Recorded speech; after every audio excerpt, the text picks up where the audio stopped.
Hey guys, so today on our next installment of Chef Denman Cooks, we're gonna do Ratatouille. So everyone's probably familiar with the dish via the movie, which by the way was excellent. Very accurate to a real kitchen, how that operates, etc. You can actually learn a lot about working in a real high-end kitchen by watching that movie. Now, the dish itself, they call it a stewed vegetable dish. I think stew might not be the right word. It's more of a hybrid between stewing and braising. So you would not cook ratatouille on a stovetop. I think it would be too aggressive. It would cause everything to break down. You wouldn't get the caramelization on top, which is super key to a great ratatouille. So it happens in the oven, which is a braise. Stews, while I make mine in the oven because I'm lazy, typically happen on a stovetop, right?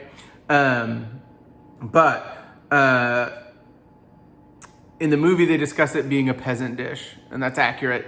When you have a ton of vegetables and you live out in the country and you're farming, you need to eat meals that you have the ingredients for. Ratatouille, which is just vegetables, cooked in an oven for about an hour, and then it's roasted on top, and a lovely tomato sauce on the bottom. And then we've got some French country bread to go with it. And we're gonna have some mascarpone cheese on that and serve it with our beautiful ratatouille.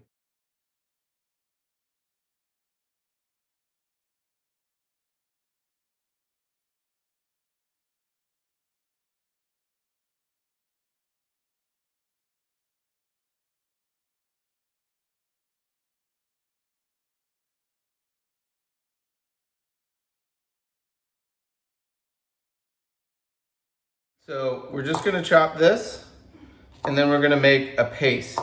So get it into small pieces, mince it, and then I'm gonna show you how to make the paste.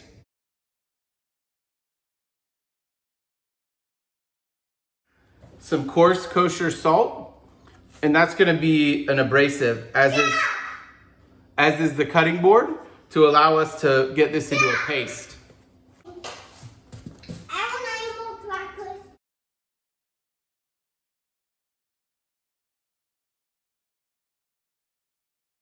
Garlic paste. So now what this is gonna do is it's gonna allow us to have a very smooth tomato sauce at the end because there'll be no real pieces of garlic. With our ratatouille, we have to make our tomato sauce, right? Get our heat on, medium high. We're gonna get some oil in here. Our garlic paste that we just made, all that goes in. About 1.5 cups of finely diced onion. We'll let that cook. I'm gonna give it a little pinch of salt. Stir that around. As you've noticed, if you've been watching these videos, I tend to always make all my sauces in a skillet. I'm, cooking this in small batches. So by having it low and wide, I'm allowed to have more of the sauce touching the heating surface, which makes it cook faster. You can see this starting to sweat. The garlic is aromatic, smells great.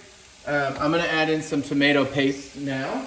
Again, this is going to give it more tomato flavor, but it's also gonna act as a thickening agent because I don't want a super watery tomato sauce underneath our vegetables, right? Bonus points, if you knew why. We don't want a watery sauce, and I'll tell you right now, so kill the suspense. As these vegetables cook, their natural water content is going to release, right, and trickle down.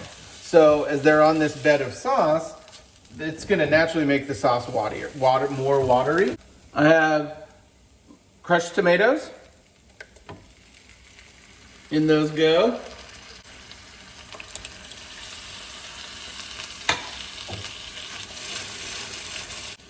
I'm I'm stirring this in really well so that that tomato paste gets evenly distributed, okay? All right, I did 1.5 cans and I'm gonna add the other half. So 2 cans. This is a lightly dried basil. So as you can see, it's not fully dry. It's like partially dried, which just extends its shelf life. And we did about 2 tablespoons of that. We have fresh thyme here. Just take a whole piece, drop it in, especially like the bigger ones, because they're gonna be easier to get out, okay? So like that bad boy, done. We're also gonna add in a sprig of rosemary and let those simmer, okay? Got that covered. We're now at the simmering stage because our herbs are in. So I'm gonna lower this heat to just below medium, all right? And then I'm just stirring. We're gonna let this cook for 20 minutes or so to dry out all those fresh flavors. I'm gonna go ahead and season this with some black pepper.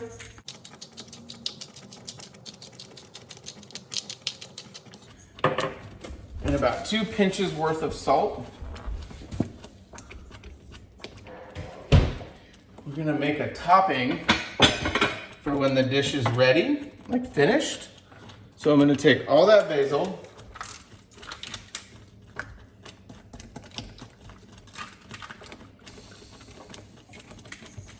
some black pepper,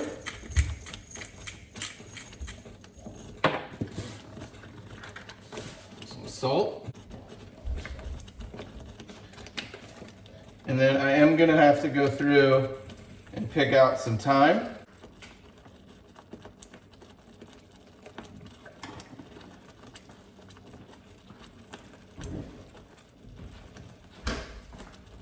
And I'm gonna get some fresh chopped garlic in here. So that's kind of the end product, okay?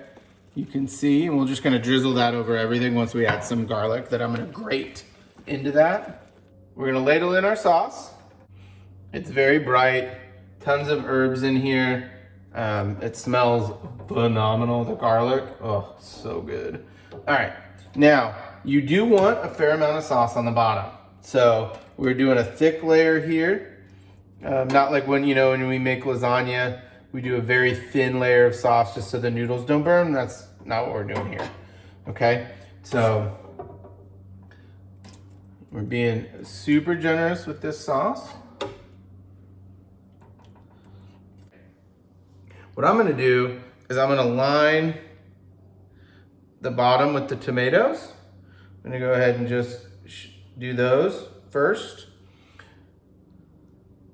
And I'll explain why. My reasoning is the tomatoes have a bunch of liquid, right? They're almost all water.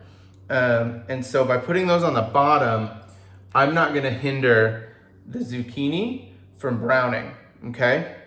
And that's what we want, the squash and zucchini to brown, okay?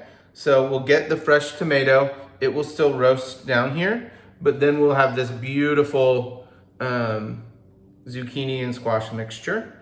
Another normal addition to this dish that I tried to get and they didn't have at the old Krogs was aubergine or eggplant. Now, it's fine without it, but yes, I wish I had it. You know what I mean? Eggplant provides a lot of body to your dish, right? It's a hearty vegetable. It's going to really up like the flavors. You're gonna wanna keep these a little tight, okay? They need to be pretty close together because we wanna get as many in here as we can get, okay?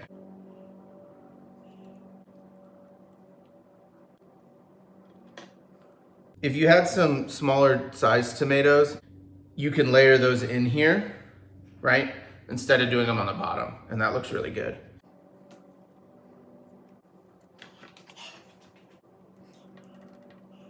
We're gonna season this real quick.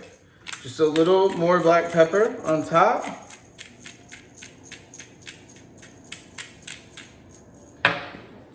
Little salt. Get your herbs. And we're drizzling them kind of all over, right?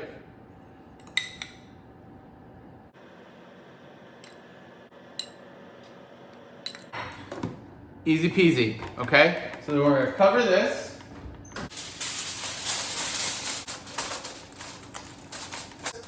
And then we're gonna bake it for 40 minutes in 375-degree oven. And then we're gonna uncover it and bake it an additional 20 minutes. To finish our ratatouille, we're going to do some fried sage. I love sage. It's one of my favorite herbs. I think it goes great with vegetables, poultry. It goes great with like Parmesan cheese, so it's great with like risottos or gnocchi, things like that. So all we're doing, dropping these in. They're gonna fry up real quick.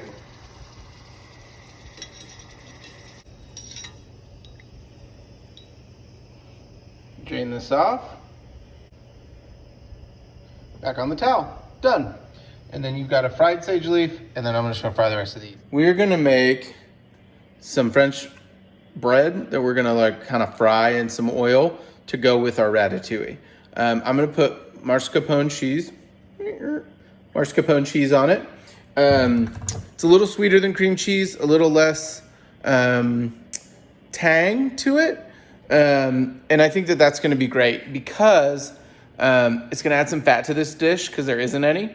And also what we're gonna get is a little creaminess to go with those vegetables, which are, because of all the tomato in it, they're very highly acidic. So this will help kind of balance all that out. We're gonna do a really nice thick cut French bread.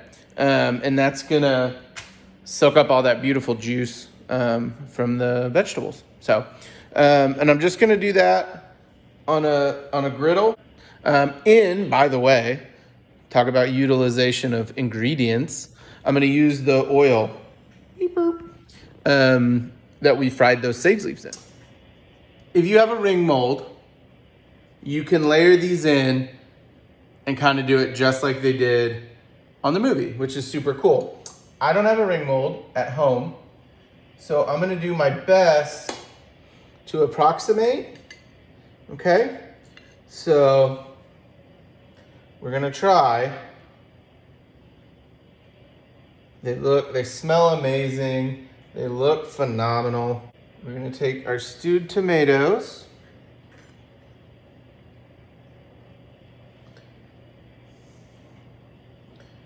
Come in with those.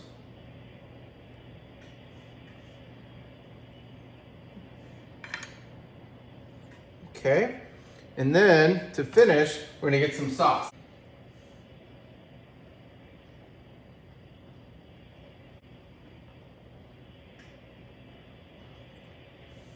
And there you have it. It smells so good. Super ready to taste it. We have our fried sage leaves. So to plate this, the fried sage is just gonna get laid right across the top, like that. And we'll finish right there. Boom, beautiful. All right, now we get to eat. So I'm just gonna try the vegetables first. Maybe gain a little perspective. That's a quote from the movie.